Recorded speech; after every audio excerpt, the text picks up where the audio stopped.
hello. There's one here already. So this one will be here. And I think it goes like this. Like so. For some reason, that one... Oh, wait, that one's already there. Just the one column. I think that's how I planned it. I mean, what could possibly go wrong? So we did that, because I think that's how I'm going to do them, because that makes sense. Then, I'm not going to use funny cards, because I'll use one for the middle. It'll just make it too difficult.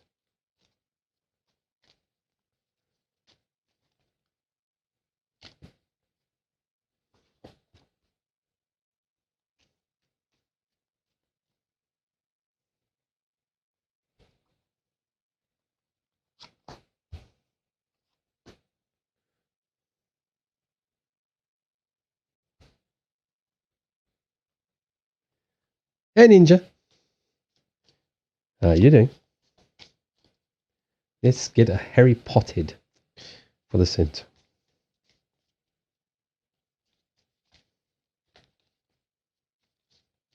Very good. That's what I like to hear. If you're doing badly, don't tell me. No, just joking. The Ace of Ravens. What's it? Ravenclaw. Actually, they can go underneath. No, it's so big they can go underneath. So I think that is now laid out. It's not all about you, Jamie. There's someone else in this relationship. It is not all about Jamie. I mean, it's mostly about Jamie. But there is a boyfriend. There's a cat in the teepee as well, you know. Just saying. Alrighty. So let me see. That's you. That's your partner. Right. So no repeated cards, which is very disappointing. The cat's probably a Slytherin. It's a slithery cat. Listen, the little shit in the teepee. I know where you put that teepee. I'll get you back. You know those curtains you like so much? Well, if this teepee does not come back quickly enough, look behind them. All right, no jokes. Enough jokes. This is serious stuff. This might even go on YouTube. Shh, everybody, be serious. Actually, I should actually put it up on YouTube. So I'll be very serious now. There will be no laughing. There will be no shitty jokes. Yeah, well, who am I kidding? I'll just edit all the shit out. No, actually, I don't think I got a video of this one. So I must actually remember to save this stream as an example of... But yeah, I have the bar of it. But anyway, maybe they'll think, oh, he needs donations, you know, on YouTube, and they'll go and donate. Okay, so representing the relationship, you've got some ravens and some claws. I'm never going to get this video edited for YouTube. There'll be nothing I can use. Right, fine. This is going to go very bad, isn't it? Right, Ace of Clubs. It's the relationship. What it represents is. I would never do that to you. I'd make you do it, but I wouldn't do it to you. So Ace of Clubs as a relationship marker is really about. There's a lot of passion. There's a lot of opportunities. It's somewhat risky. So I think the two of you do like to have some fun. I mean, you had 2 kids, for God's sake, and a cat, and a teepee. So it represents, in a sense, a little bit of independence, but in a good way, which you've already spoken about anyway. Bird the teepee.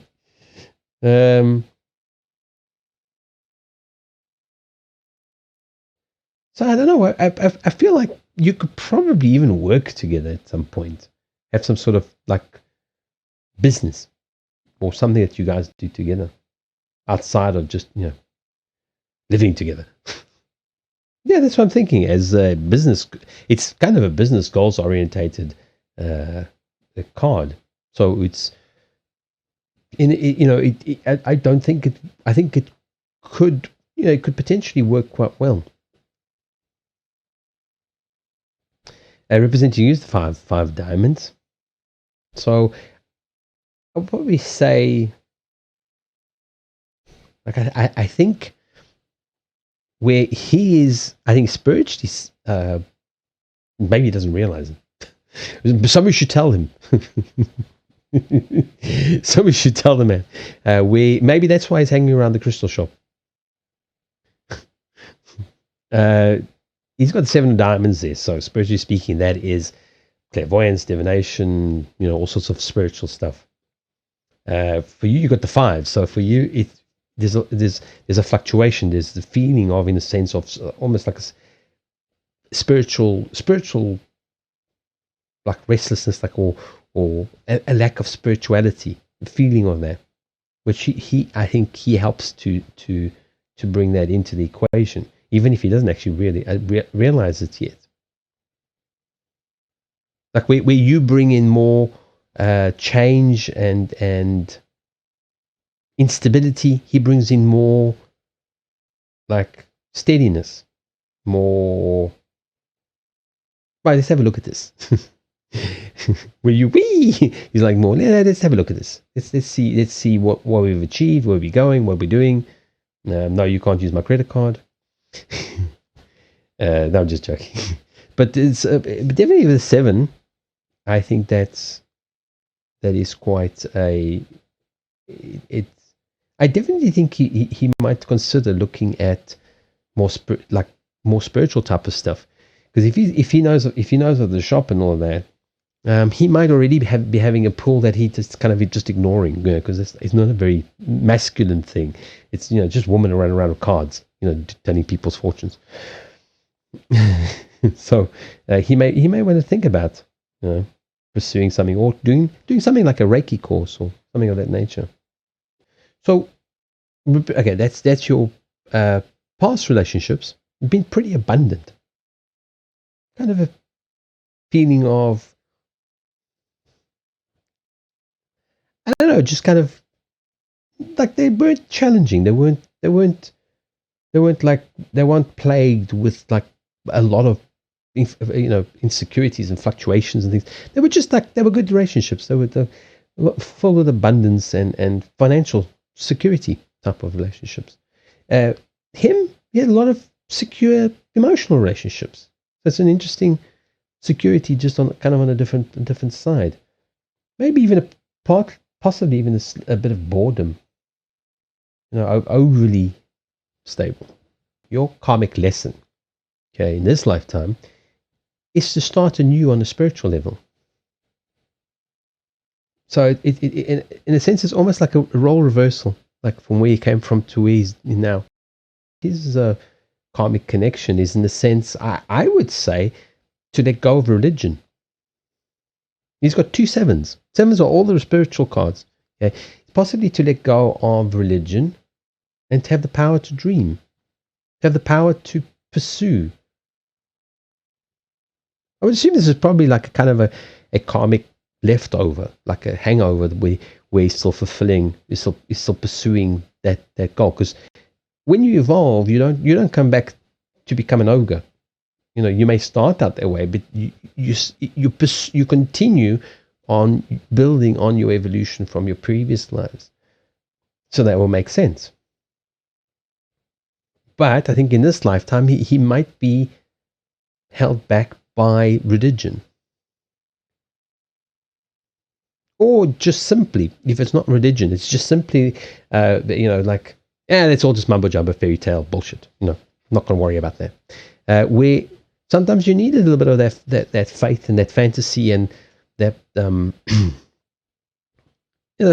faith, not in church, but in in yourself, in what your soul knows, and not be afraid. So this for me is a religion card when it comes to spirituality, but it's not just exclusively there. It also represents, depending on it. I mean, the whole spread is negative, is positive. So there's nothing here that's negative at all. I don't see anything negative. So I take that as, the positive side of that card is also having the courage to dream. Right. So I think that's about it. There's not much else I can tell you from this. But I would say there is definitely a karmic connection. The exact nature, I don't know. I think like where you are more of a way on a route to a spiritual discovery is on a way to remembering it in a way. In this particular lifetime. So the path that you chose was, to rediscover it in a way. And he's also kind of for him, I think it's more just of a remembering more than a really kind of rediscovery or discovery. 7 of Hearts again. I would just say, don't let doubts cloud. Don't let doubts cloud anything. And if you have to go through a change of cycles, change of ending cycles, just end them and go on together. So I think that's just asking for further any further advice. For me, it just says stick with it. Don't, like, if it appears that there are some struggles or things are getting difficult, just take it as a challenge, get through the cycle, and go on to the next one. The 7 of Hearts again, having the courage to dream. Because sometimes it's wishful thinking. That's also a wishful thinking card. But sometimes it isn't. Sometimes you have to dream. You have to, look, if you don't have a dream of some sort, then you don't have any kind of plan. You don't have any kind of, you have nothing to achieve. And that's the thing. So I think that's why the 7 of Hearts has come out twice. You have to have the courage to dream something new, dream a new experience, a new way of being, and then achieving it.